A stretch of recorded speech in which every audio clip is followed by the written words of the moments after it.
अब केस 3 देखो क्या है। The roots of indicial equation differ by an integer making a coefficient infinite. अब रूट्स ऑफ इंडिशियल इक्वेशन अगर डिफर बाय एन इंटीजर है मतलब डिफरेंट रूट्स हैं, मेकिंग अ कोफिशेंट इनफाइनाइट, जो कोफिशेंट को इनफाइनाइट बना रहे हैं, मतलब इन्फिनिटी बना रहे हैं कोफिशेंट को।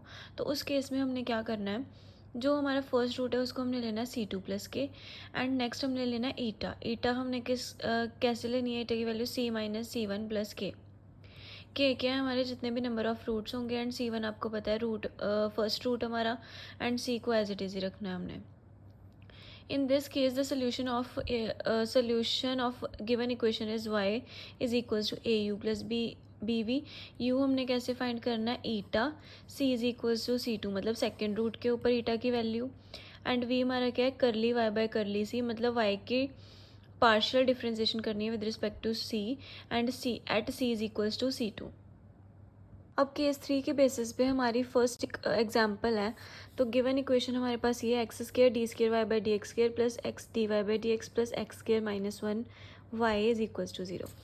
अब हमने क्या किया, इस इक्वेशन को हमने 1 लेट कर लिया।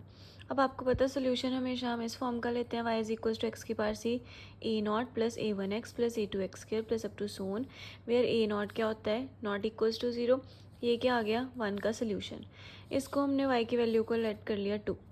अब आपको पता है डिफ्रेंसिएशन करनी होती है, पहले d y by d x, d square y by d x, then हमने d square y by d x x square की, और d y by d x और वाई की वैल्यू फर्स्ट इक्वेशन में पुट करनी होती है। यहाँ तक तो सारा ही सेम होता है, हर एग्जाम्पल में यहाँ तक सेम होता है। एक्स स्केयर हमने पहले d square y by d x square की वैल्यू पुट कर दी, then plus x d y by d x की वैल्यू पुट कर दी, x square minus 1 x C और वाई की वैल्यू पुट कर दी। अब यहाँ पर एक्स सी अंदर जाके मल्टीप्लाई हो गया, ये हो गया एक्स सी प्लस 2 और माइनस एक्स सी, अंदर वाई की वैल्यू आ गई। अब मैंने क्या करा, एक्स सी प्लस 2 को इसके साथ मल्टीप्लाई करा सारे के साथ, एक्स की पावर सी को इस सारे के साथ मल्टीप्लाई करा। अब देखो हमने कॉफिशेंट्स इक्वेट करने होते हैं दोनों साइड पे। सबसे पहले सबसे छोटी पावर एक्स की इक्वेट करेंगे। सबसे छोटी पावर एक्स की क्या है, एक्स की पावर सी। ठीक है, एक्स की पावर सी कैसे आ रही है, जब भी आप इसको एक्स की पावर 2 को एक्स की पावर सी माइनस 2 के साथ मल्टीप्लाई करोगे तो 2 के साथ 2 कैंसिल हो जाएगा, अकेला क्या बचेगा, एक्स की पावर सी। इसका कॉफिशिएंट क्या है, ए naught C C minus 1। Same अब नेक्स्ट वाले में देखो, ये 1 है, 1 के साथ 1 कैंसिल हो जाएगा, क्या बचेगा, एक्स की पावर सी, क्या आ गया नेक्स्ट कॉफिशिएंट, ए नॉट सी। अब यहाँ पर तो कोई भी नहीं एक्स की पावर सी की कॉफिशिएंट, यहाँ पर एक्स की पावर सी का कॉफिशिएंट क्या है, माइनस ए नॉट। सब में से ए नॉट कॉमन आ रहा है, इधर बचा सी सी माइनस 1, इधर बचा सी एंड इधर बचा माइनस 1। इसको सी स्केयर माइनस सी करा, ये हमारा सी के साथ सी कैंसिल हो गया, क्या बचा, सी स्केयर माइनस 1। आपको पता है ए नॉट नॉट इक्वल्स टू 0 है, that means c square minus 1 equals to 0 होगा। यहाँ से मेरे पास सी की दो वैल्यूज़ आ जाएंगी, पॉजिटिव 1 एंड नेगेटिव 1। फिर मैंने C+1 के कॉफिशेंट्स को इक्वेट करना है। C+1 के कॉफिशेंट्स को इक्वेट करके मैंने यहाँ से A1 कॉमन ले लिया, अंदर क्या बचा, C+1 C, यहाँ पे C+1, यहाँ पर -1। इसको जब मल्टीप्लाई करेंगे सी स्केयर प्लस सी आ गया, 1 के साथ 1 कैंसिल हो गया, C प्लस सी 2C हो गया। इनमें से फिर से C कॉमन आ रहा है, अंदर क्या बचा, C+2। अब आपको पता है कि अगर मैं यहाँ से अगर मैं इन दोनों को 0 के इक्वल करती हूँ तो मेरे पास सी 0 के इक्वल आ जाएगा, एंड जब इसको 0 के इक्वल करूँगी तो मेरे पास सी की वैल्यू -2 आ जाएगी। बट ना ही सी की वैल्यू 0 है एंड ना ही सी की वैल्यू -2 है, सी की वैल्यू तो 1 एंड -1 है। सो ये इन चीज़ों को मैं 0 के इक्वल कर नहीं सकती। दैट मीन्स मेरा क्या 0 के इक्वल होगा, A1। बिकॉज आपको पता है अगर दो चीज़ों का प्रोडक्ट 0 के इक्वल है तो या तो A 0 के इक्वल होगा और B 0 के इक्वल होगा, या दोनों 0 के इक्वल होंगे। सो ये वाली चीज़ तो 0 के इक्वल हो नहीं सकती, दैट मीन्स A1 0 के इक्वल होगा। फिर मैंने x की पावर C+2 के कॉफिशिएंट्स को इक्वेट करा। मेरे पास इन तीनों टर्म्स में से A2 कॉमन आ रहा है, इधर बचा C+2 C+1, यहाँ पे C+2 एंड यहाँ पे -1, ए नॉट मेरा एज इट इज़ रहा। इनको मैंने मल्टीप्लाई करके ओपन करा, सी स्केयर प्लस 3C प्लस 2 आ गया, फिर प्लस C+2 -1, सी 3C प्लस सी 4C हो गया, 2 + 2 4 -1। अब ये मेरे पास आइडेंटिटी बन रही है C+2 के होल स्केयर की, -1 आ गया। मतलब A2 C+2 का होल स्क्वायर -1 प्लस A0। ये मैंने A2 का आ रहा है। अगर सिमिलरली मैंने A4 निकालना है, जब यहाँ पर 2 है तो यहाँ पर भी 2 आ रहा है, साथ में -1 आ रहा है और A0 आ रहा है, मतलब 2 में से 2 माइनस करके टर्म यहाँ पर आ रही है। अगर मैं A4 लिखूँगी तो वो कैसे आएगा, A4 C+4 का स्क्वायर -1 प्लस A2। ऐसे सिमिलरली मैंने A4 का लिख लिया, A4 C+4 का whole square -1 plus C2 is equals to 0। अब देखो एंड सो ऑन, ऐसी टर्म्स आई जानी है, मैंने लिख दिया एंड सो ऑन। अब यहाँ पर जब आपके पास A2 आया था, अगर आप A0 को उधर ले जाते, A0 ने नीचे आकर डिवाइड हो जाना था एंड क्या आ जाना था, 1/C+2 का होल स्क्वायर -1 माइनस A0 नीचे आ गया, -1 C+2 का होल स्क्वायर -1 आ गया। अब जब भी आपके पास ऐसे रूट्स आएंगे, एक positive and negative same root आ रहा है, ठीक है, एंड आगे मैं आपको केस बताती हूँ किस केस में आपने ये इस मेथड से सॉल्व करना है, ठीक है, कि आपका फर्स्ट केस में मतलब फर्स्ट में आपके पास रूट आ गए, सेकंड में आपके पास A1 आपका 0 आ गया, एंड थर्ड में आप क्या फाइंड कर रहे हो, A2/A0, A4/A0, ठीक है, ऐसी वाली टर्म्स आप फाइंड कर रहे हो। अब A2/A0 की वैल्यू हमारे पास ये आ गई, इसको मैंने A+B का होल स्क्वायर लगा के ओपन करा, 4 - 1 मेरे पास 3 आ गया। अब splitting the middle term method use करके हम इसको क्या कर दिया, फैक्टर्स में स्प्लिट कर दिया अगेन। मल्टीप्लाई करके 3 बनना चाहिए एंड प्लस माइनस करके 4 बनना चाहिए। आपको splitting the middle term method तो आता ही है। अब फर्स्ट 2 में से हमारा C कॉमन आ रहा था, अंदर बचा C+3, इधर में से मेरा 1 ही कॉमन आ रहा था, बचा 1, अंदर आ गया C+3, दोनों तरफ से C+3 कॉमन आ रहा है एंड बाकी क्या बच रहा है, C+1। ये मेरी आ गई A2/A0 की वैल्यू। अब यहाँ से मेरा A4 यहाँ से निकालना है, ये A2 उधर जाके क्या हो जाएगा, माइनस A4/A2 हो गया, ये माइनस, ये नीचे आके क्या हो गया, डिवाइड। अब मैंने फिर से A+B का होल स्क्वायर लगा, आइडेंटिटी लगा के इसको ओपन करा, -1 आ गया, 16 - 1 15, इसको फिर स्प्लिटिंग द मिडल टर्म लगा के क्या करेंगे, फैक्टराइज करके इसके ये वाले फैक्टर्स बने। अब आपको पता हमने A2/A0 फाइंड करा है, ऐसे ही अब हमने A4/A0 भी फाइंड करना है।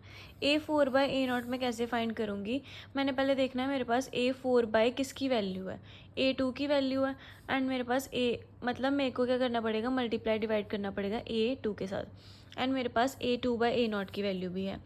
मैंने दोनों की वैल्यूज़ पुट करी, मेरे पास माइनस के साथ माइनस कैंसिल हो गया, C+3 के 2 फैक्टर्स आ रहे हैं, C+3 का स्क्वायर हो गया एंड C+5 आ गया। एज़ वी नो, हमें पता है कि हमारा A1 क्या आया था, 0 आया था। देखो यहाँ पे मेरा A1 C+1 के जब मैंने कॉफिशिएंट x की पावर C+1 के जब कॉफिशिएंट्स कंपेयर करे तो मेरी A1 की वैल्यू क्या आ रही थी, 0। एंड आपको पता है जैसे मेरा A2/A0 आ रहा है, A4/A2 आ रहा है सॉल्व करते हुए, ऐसे ही मेरा A4/A2 आ रहा है, एंड ऐसे ही मेरा A3 क्या आना था, A1 की वैल्यू ऑलरेडी ही क्या है, 0। तो जब मैंने A1 इज अपॉन समथिंग करना था तो यहाँ पे मैंने A1 की वैल्यू 0 पुट करनी थी, तो मेरा A3 भी क्या हो जाना था, 0 हो जाना था। ऐसे ही A5 में मैंने A3 यूज़ करना था, A5 भी 0 हो जाना, up to Son A5 A7 सब क्या हो जाएंगे, 0। अब आपको पता है मेरे y की वैल्यू ये वाली है, मैंने सब में से A0 कॉमन निकाल लिया बिकॉज मेरी वैल्यूज़ कैसी हैं, A2/A0 A4/A0। अब यहाँ पे मैंने क्या करा, A3/A0 A1/A0 A2/A0 A3/A0 सबकी वैल्यूज़ यहाँ पे पुट कर दी।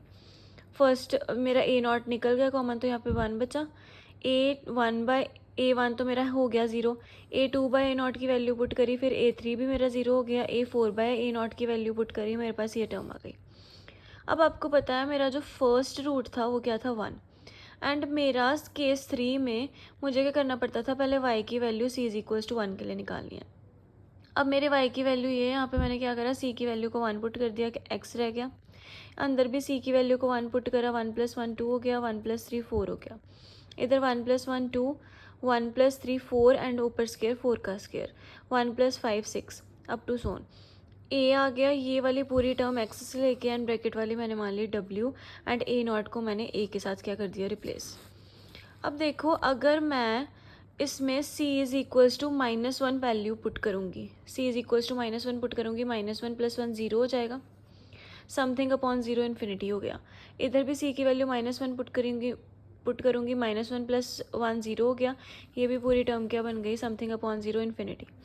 दैट मीन्स मेरे पास सेकंड कोफिशिएंट के बाद, सेकंड वाले के कोफिशिएंट के बाद सारे कोफिशिएंट्स क्या बन जाएंगे, इनफाइनाइट बन जाएंगे। तो जब मेरे पास ऐसे वाला केस आए कि मेरे पास सारे कोफिशिएंट्स क्या बन जाएं, इनफाइनाइट, तो मैंने ये वाला स्टेप्स यूज़ करने होते हैं। मैंने आपको केस 3 में बताया कि फिर मैंने क्या लेना है, ईटा लेना है। ईटा की वैल्यू मैंने क्या लेनी है, c माइनस C1 प्लस के वाई। अब c मैंने एज इट इज़ रखना है, C1 मतलब मेरा फर्स्ट रूट मेरा क्या था 1, के मेरे क्या है, नंबर ऑफ रूट्स मेरे कितने थे 2, वाई आ गया साथ में। अब 2 माइनस 1 1 आ गया, c प्लस 1 वाई आ गया, c प्लस 1 आपका नीचे जाके डिवाइड कर गया, साथ में क्या आ गया, वाई। मतलब ये आपकी y की वैल्यू आई है ईटा अपॉन c प्लस 1। अब आपने y की वैल्यू पुट कर देनी है। 7 इक्वेशन में आपने y की वैल्यू पुट करी, ठीक है। अब यहाँ पर देखो c प्लस 1 जो है इधर डिवाइड हो रहा है, इधर जाके क्या हो जाएगा, मल्टीप्लाई। सभी फर्स्ट के साथ मल्टीप्लाई होगा तो c प्लस 1 आ गया, इधर जब c प्लस 1 मल्टीप्लाई होगा c प्लस 1 कैंसिल आउट हो गया, अकेला क्या बचा, c प्लस 3। इधर जब c प्लस 1 मल्टीप्लाई हुआ, अगेन c प्लस 1 कैंसिल हो गया, c प्लस 3 का स्क्वायर अपॉन c प्लस 5 बचा। अब मैंने क्या करना है इसको, आपको पता है नेक्स्ट मेरा स्टेप क्या था कि मेरे को करली ईटा बाय करली सी करना है, मतलब मेरे को पार्शियली डिफ्रेंशिएट करना है ईटा को विद रिस्पेक्ट टू सी। जब मैंने अभी आपको केस 3 बताया था उसमें यही वाला स्टेप था कि मेरे को क्या फाइंड करना पड़ेगा, करली ईटा बाय करली सी। अब मैं जब इसको पार्शियली डिफ्रेंशिएट करूँगी तो आपको पता है ये भी सी का फंक्शन है, ये भी सी का फंक्शन, जैसे हमने लास्ट वीडियो में करा कि यू वी का फॉर्मूला लगा के। अब मैं क्या करूँगी, differentiate first second function as it is. तो आपको पता है curly c by curly x की पावर सी की डिफ्रेंशिएशन क्या होती है, एक्स की पावर सी लॉग एक्स। यहाँ पे क्या आ गया, एक्स की पावर सी की डिफ्रेंशिएशन एक्स की पावर सी लॉग एक्स, ये फंक्शन एज इट इज़ रहा। प्लस अब first function as it is रहेगा एंड सेकंड फंक्शन की डिफ्रेंशिएशन कर देंगे। c प्लस 1 की डिफ्रेंशिएशन, c की डिफ्रेंशिएशन 1 ही आ गई, 1 की डिफ्रेंशिएशन तो 0 हो जाएगी, तो यहाँ पे क्या बचा 1। अब यहाँ पर जब डिफ्रेंशिएशन करेंगे आपको पता है ये वाला क्या जाएगा, ऊपर जाएगा, ऊपर जाएगा तो -1 हो जाएगा, पावर आगे आएगी -1, -1 क्या हो जाएगा 2, -2। जब -2 नीचे आएगा तो इसकी पावर 2 हो जाएगी एंड ये क्या हो जाएगा, पॉजिटिव। अगेन इसमें दोनों सी के फंक्शंस हैं, तो पहले हम क्या करेंगे, डिफ्रेंशिएशन ऑफ फर्स्ट फंक्शन, 2 ऊपर जाके -2 हो जाएगा, -2 आगे आएगा, इसकी पावर क्या हो जाएगी, एक पावर में से एक माइनस, -2 -1 -3 नीचे आके 3 बन जाएगा। Second function as it is रहेगा। फिर नेक्स्ट में first function as it is रहेगा एंड डिफ्रेंशिएशन क्या हो जाएगी, सेकंड फंक्शन की। अब देखो यहाँ पर मेरे ऊपर ईटा की वैल्यू क्या थी, a नॉट एक्स की पावर सी एंड पूरी ब्रैकेट वाली टर्म। तो अब यहाँ पर मेरे पास a नॉट एक्स की पावर सी एंड पूरी वाली ब्रैकेट वाली टर्म को मैं क्या लिख सकती हूँ, ईटा। इसलिए मैंने क्या लिख दिया इसको, ईटा। क्या बचा, eta log x plus a naught x की पावर सी एंड ये वाली सारी टर्म। अब मैंने क्या करना है, पुट करना है c इज इक्वल्स टू -1 इन 8 यहाँ पर। अब आपको पता था मैंने c is equals to C2 के लिए ईटा की वैल्यू निकालनी थी, मॉड ईटा निकालना था c is equals to C2 के लिए, एंड C2 मेरा रूट सेकंड क्या है, -1। यहाँ पे मैंने c की वैल्यू -1 पुट कर दी, c की वैल्यू -1 पुट करी। यहाँ पर -1 + 1 करेंगे तो ये 0 हो जाएगा, यहाँ पर -1 करूँगी तो 3 - 1 2 आ गया, 3 - 1 करूँगी यहाँ पे तो 2 का स्क्वायर आ गया, एंड यहाँ पे 5 - 1 करूँगी तो 4 आ गया। फिर मैंने क्या करा, a नॉट को a के साथ रिप्लेस कर दिया एंड सारी टर्म को मैंने क्या ले लिया, u, where u is this. अब मैंने curly eta by curly c की वैल्यू निकालनी है at c is equals to C2 पे। C2 मेरा क्या है, -1। अब मैंने curly eta by curly c की वैल्यू निकाल ली है, ये वाली। यहाँ पर मैंने क्या कर देना है, c की वैल्यू को -1 पुट कर देना है, तो मेरा क्या आएगा, a। अब देखो यहाँ पर मेरा क्या था, ये वाली पूरी टर्म थी, ईटा की वैल्यू आई है, ईटा की वैल्यू मेरी क्या आई है, ईटा की वैल्यू क्या आई है, AU। तो यहाँ पे मैंने ईटा की वैल्यू की जगह पर क्या पुट कर देना है, AU। तो मेरा क्या आ गया, AU log x, c की जगह पर -1 पुट करा, सारी जगह पर c की जगह -1 पुट कर दिया। अब यहाँ पे क्या हुआ है, बस c की जगह पर -1 पुट करा, a दोनों में कॉमन आ रहा था, a को कॉमन निकाल लिया, सारी टर्म आ गई ब्रैकेट में। इस पूरी ब्रैकेट वाली टर्म को मैंने लेट कर लिया v। अब v मेरा क्या है, ये पूरी ब्रैकेट वाली टर्म, ठीक है। ये मेरा क्या बन गया, जनरल सोल्यूशन ऑफ 1 बन गया, जो किस फॉर्म का है, y is equals to AU plus BV। a and b मेरे क्या है, आर्बिट्ररी कॉन्स्टेंट्स। उसके बाद मेरा केस 4 देखो क्या है, the roots of indicial equation differ by an integer making a coefficient indeterminate.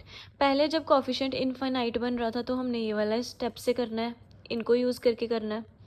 अब जब कोफिशिएंट इनडिटर्मिनेट बन जाए, इनडिटर्मिनेट बनने का मतलब है कि जैसे मेरी 0/0 फॉर्म बन जाए, ठीक है, या मेरी इन्फिनिटी बाय इन्फिनिटी फॉर्म बन जाए, तो मैंने इस तरह से सॉल्व करना है। जैसे अब हम एग्जांपल सॉल्व करेंगे, अगर आपका कोई भी ऐसी वाली फॉर्म बन जाए कोफिशिएंट, तो फिर आपने इस तरह इस वाले मेथड से सॉल्व करना होता है, जैसे अब हम एग्जांपल सॉल्व करेंगे। अब हमारी केस 4 के तरह से एग्जाम्पल है, solve d square y by d x square minus 2x dy by d x plus 2ny is equals to 0। ये हमारी गिवन इक्वेशन को हमने वायलेट कर लिया। अब आपको पता सोल्यूशन हमारा हमेशा इसी फॉर्म का होता है, let it be 2। D y by d x इसकी फर्स्ट डिफ्रेंसिएशन करी, देन इसकी अगेन डिफ्रेंसिएशन करी तो किया गया d square y by d x square. अब d square y by d x square d y by d x and y को हमने किस में पुट करा, इक्वेशन 1 में। D square y by d x की वैल्यू पुट कर दी पहले, ये मेरी D y by -2 d y by d x की वैल्यू पुट कर दी, प्लस 2n वाई की वैल्यू पुट कर दी। अब दोनों साइड्स पे क्या करा, इक्वेशंस को equating the coefficients on both sides. सबसे पहले सबसे छोटी पार x की पार c-2। अब देखो यहाँ पर x की पार c-2 आ रही है, a नॉट c-1। यहाँ पर करेंगे तो ये 1 के साथ 1 कट जाएगा, यहाँ तो c-2 आ नहीं रहा, ठीक है। अब यहाँ पर करेंगे तो यहाँ पर भी कोई c-2 नहीं आ रहा, मतलब सिर्फ यही क्या बनेगी, x की पावर c-2 का कोफिशिएंट। x की पावर c माइनस कोफिशिएंट सिर्फ यही बना। अब आपको पता है मेरा a नॉट इक्वल्स टू 0 हो रहा है, दैट मीन्स ये वाली टर्म 0 के इक्वल होगी। यहाँ से मेरी c की वैल्यू आ रही है 0 और 1। फिर मैंने x की पावर c-1 के कोफिशिएंट्स को कंपेयर करा तो मेरे पास ये आया।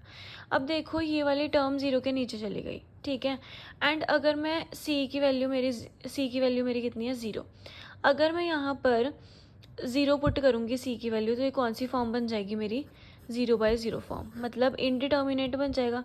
इसमें से अगर दोनों में से कोई भी एक वैल्यू भी यहाँ पे पुट करके मेरी इनडिटर्मिनेट बना रही है, तो हम क्या यूज़ करेंगे, फोर्थ वाले केस की तरह एग्जांपल सॉल्व करेंगे।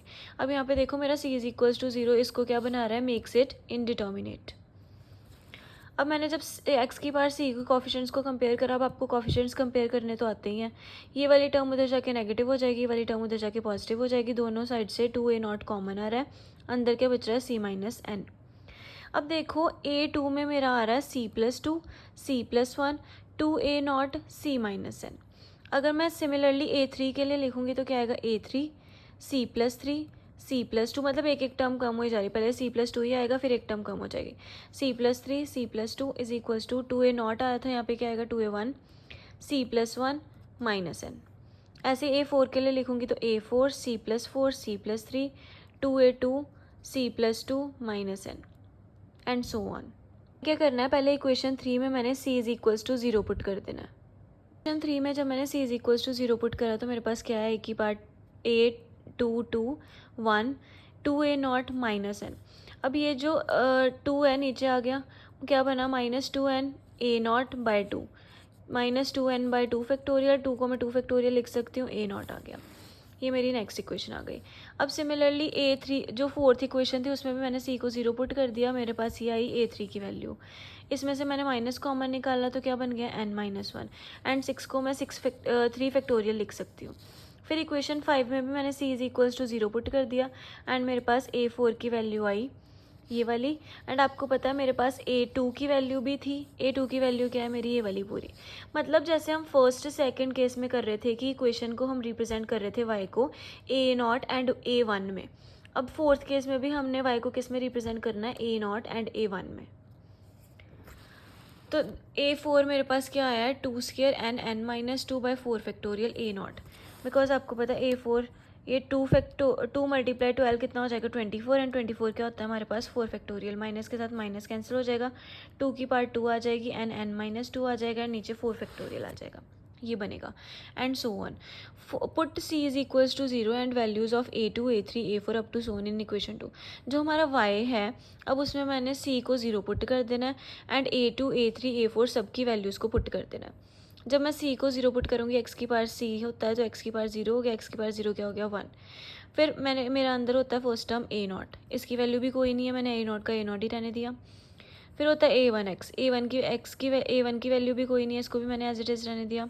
a2 की वैल्यू है मेरे पास, a2 की वैल्यू मेरे पास क्या है, -2n/2 factorial a0 -2n/2 factorial a0 put कर दिया एंड साथ में क्या आता है x स्क्वायर।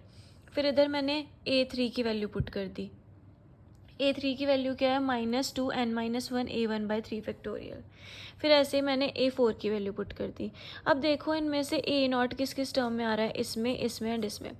तीनों में से A0 कॉमन निकाल लिया, क्या बचा यहाँ पे 1, यहाँ पे क्या बचा -2n/2 x², यहाँ पे क्या बचा 2 का स्क्वायर n(n-2 x⁴)4 फिर मैंने A1 कॉमन निकाल लिया, इन दोनों टर्म्स में ही आ रहा है बस।